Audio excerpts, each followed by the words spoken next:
Hello কে? আমি star Bangla থেকে অতনু বলছি। এই তো সেদিন গান করে পাঠালে নি, স্টার বাংলা থেকে ফোন করেছে। এই হ্যালো স্যার, আমি সুমিকা বলছি। কংগ্রেচুলেশন, ফার্স্ট রাউন্ডে আপনি সিলেক্ট হয়েছেন। আগামী 5 মে মেগা অডিশন, আপনাকে কলকাতায় আসতে হবে। হ্যাঁ স্যার, যাবো। ভালো লাগে স্বপ্নকে, রাতে জাগে স্বপ্নকে, ভালোবেসে মন হারালে। আমি আগে থেকেই জানতাম তুই একদিন বড় গায়িকা হবি। কলকাতা থেকে আমাদেরকে চিনতে পারবি তো? কে কলকাতা যাচ্ছে? সুমির গান শুনে কলকাতা থেকে ডাক করেছে। তোর মেয়ে আর রান্নাঘরে গান করবে না, তোর মেয়েকে টিভিতে দেখাবে। ও তোমার টিভিতে দেখার শখ নাই। বাবা কোনো কলকাতা চিনে না। আর মেয়ে যাবে কলকাতা। কলকাতা যাবি কি বোম্বে যাবি? এরপর স্বামীর সাথে যাবি। আমি যাবো মা।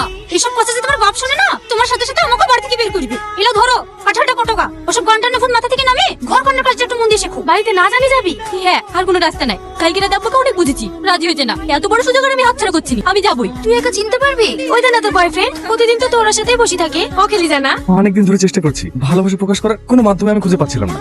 আমি জানি না তোমার উত্তর কি হবে, কিন্তু বিশ্বাস করো, যখনই তোমাকে দেখি আমার মনের ভেতরে এক আলাদাই অনুভূতি জাগে।